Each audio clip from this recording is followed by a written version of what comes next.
What's going on, everybody? Eric Taylor, Barricade Cyber here.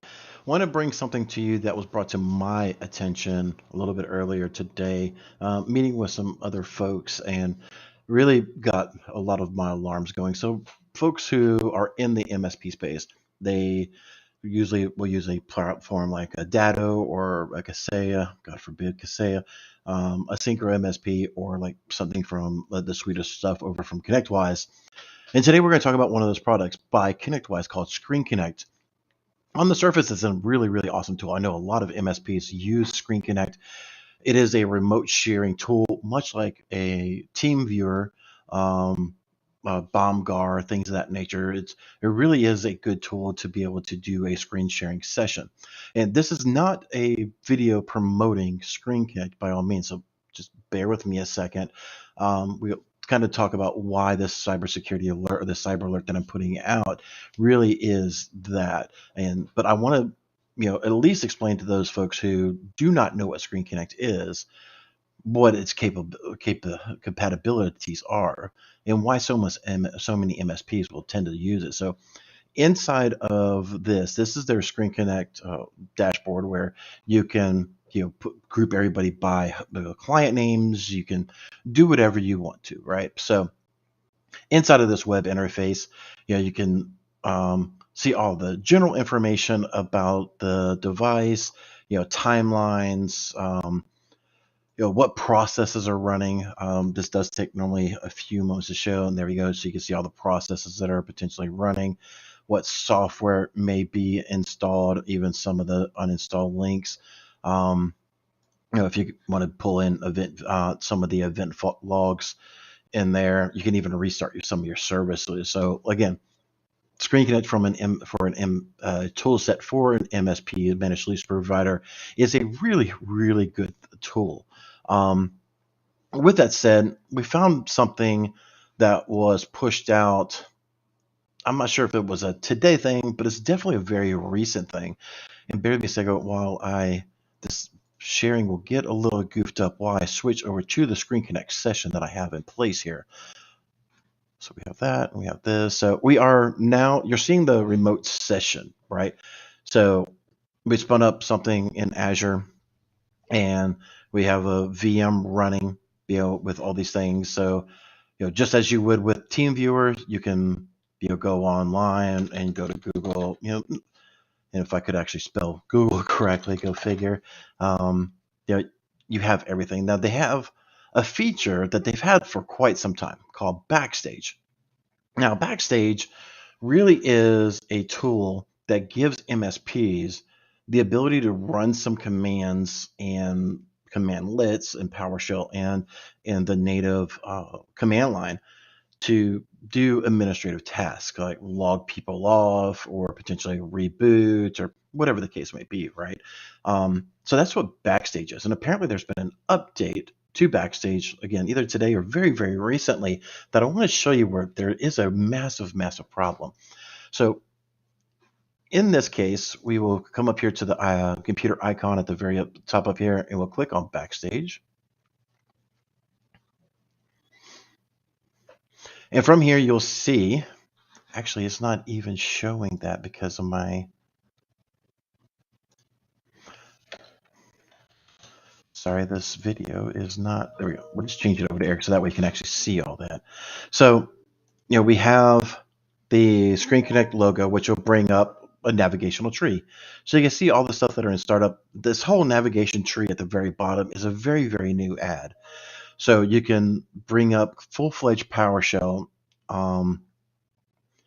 and this is running as system, right? So, a lot of these MSP tools they will leverage themselves as a system resource so that way they can be able to do what they want to do. So you'll see PowerShell, it's running a system, right? So on the surface, it's bad. We never really want things running as system, especially from a security standpoint, and it really makes things hard for a digital forensics incident response standpoint, where you have system level items running things unfeathered, right? So this is already a cybersecurity massive no-no. But I get it. There's You want to be able to do stuff, and it's coming in as system, right? So this thing seems to be definitely a little bit buggy. So in this particular situation, what I wanted to show you guys and gals, if we open up Google Chrome and we wait a minute, and of course, Google, right? So we go over here to Task Manager and we scroll up here to Google. Hopefully you guys can see that. Let's see if I make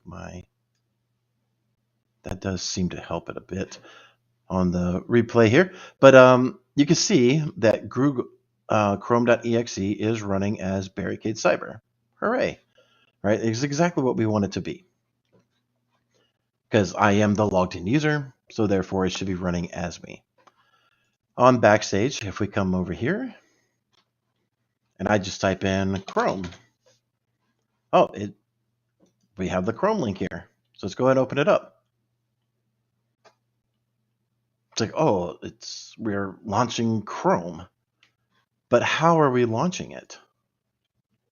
If we go back over here to the main screen, we're actually launching Chrome as system. Right? So that's really where the problem is. I think I think ScreenConnect really overstepped themselves on this one, right? A lot of these tools are designed to run a system. It's the way that they're able to get their tools to be able to run, to be able to manipulate files and register keys and things of that nature in an unfeathered manner. But with these latest upgrades, and I'm not going to show you all of them that I've recently discovered, I'm just showing this as a use case example of how running browsers and other things as system is giving threat actors and giving malicious people the ability to do things in a very unfeathered manner. I've already popped I shouldn't say popped, but I've already deployed malware on 2 boxes, and I tested it as the user and I tested it as system, and getting around that user controls and running things as a system level permissions is circumventing a lot of these EDRs that are out there. So be warned, if you have ScreenConnect in your environment, I know when I get done recording this, I'm going to be looking at the ScreenConnect logs and seeing how to parse that, especially from a digital forensics incident response standpoint, because those who know me know that's where I live. So how can I be able to see what actually is being run as a ScreenConnect session versus like a Mimikatz or something else that'd be running as system. So there's a lot of things here to really start unpacking, but be warned, if you have ScreenConnect in your system, start looking for this thing. If it's an old software, get rid of it. If you really don't need it, let's talk about removing it. Maybe your MSP or whatever just needs it on a couple of workstations or something like that. I don't know, but limiting the access that this tool has is now more important than literally ever before.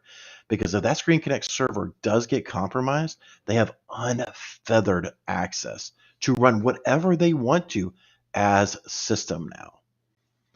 With that, please stay safe out there, ladies and gentlemen. Secure your networks. As always, if you have any questions, reach out to us at barricadecyber.com. Below to talk to you about it. Take care. There once was a kid whose passwords laid across all sites. They were the same. A criminal then found their fame by taking that data to go. Soon may a criminal come to steal your pictures and data and run. One day when the crime is done, they'll steal your